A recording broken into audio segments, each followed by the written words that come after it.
Belum pun hilang trauma kematian adik Adam Raikal Muhammad Sufi, negara sekali lagi dikejutkan dengan tragedi yang menimpa Nur Muazzara Ulfa Muhammad Zainal dipercayai di tangan pengasuhnya. Mereka yang sepatutnya melindungi anak kecil ini bertindak sebaliknya. Persoalannya, sampai bilakah kes seumpama perlu dibiarkan terus menghantui kita, khususnya dalam kalangan ibu bapa? Ikuti laporan pertama yang disediakan wartawan Nurul Amalina Zainuddin.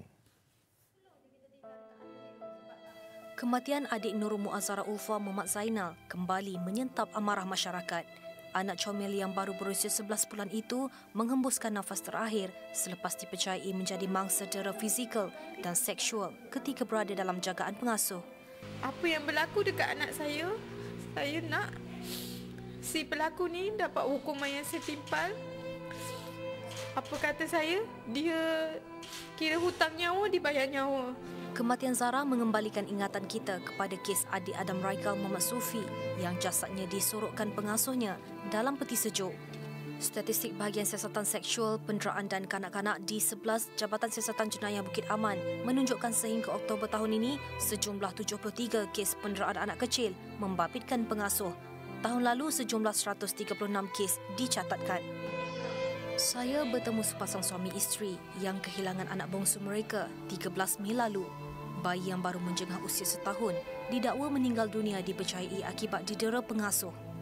Pemergian anak kecil meninggalkan kesan yang mendalam kepada abangnya 4 tahun yang menunjukkan perubahan sikap yang agresif sejak insiden itu. Bila saya cakap adik dia kat sekolah syurga dengan Allah Akbar, jadi dia cakap bila nak ambil adik sekolah kan lama sangat adik kat sekolah. Jadi tiap-tiap hari saya kena hadap soalan yang sama. Mana adik ambil balik adik, bagi balik adik dia. Kenapa mami pergi kerja, kenapa mami bagi mak jaga. Kejadian sama turut menimpa satu lagi pasangan yang mendakwa anak mereka menjadi mangsa kecuaian pengasuh. Bayi mereka yang berusia 5 bulan disahkan meninggal dunia akibat hentakan objek tumpul pada 9 April lalu. Sakit mengandung tu, bersalin pun benda tu pun tak hilang lagi sebab saya pula menyusu badan dia kan. Jadi satu yang benda yang kata Allah ambil tu dalam keadaan yang macam sekejap je kan. Jadi saya cuma sebab sampai sekarang sebenarnya saya nak tahu apa yang jadi kat anak saya. Kehilangan adiknya turut memberi kesan kepada kakak mangsa yang berusia 3 tahun. Sebab kita nampak dia 3-4 pagi dia agak dia tantrum, dia kata adik dia kat luar kan. Pergi mana.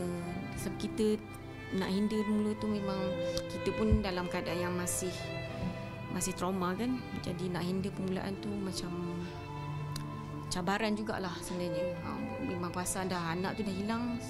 Pasal pertama, yang kedua pula nak memahami anak-anak ni pun cabaran juga sebenarnya. Dua kisah keluarga yang saya kongsikan tadi hanya sebahagian kecil trauma yang terpaksa ditelan keluarga yang anak kecil mereka pergi ketika dalam jagaan pengasuh. Ibarat berat mata memandang, berat lagi bahu yang memikul.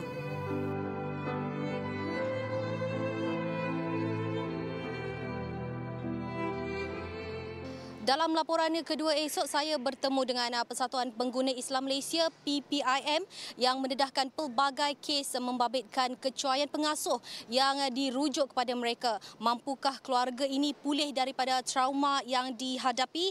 Laporan Nurul Amalina Zainuddin, TV3.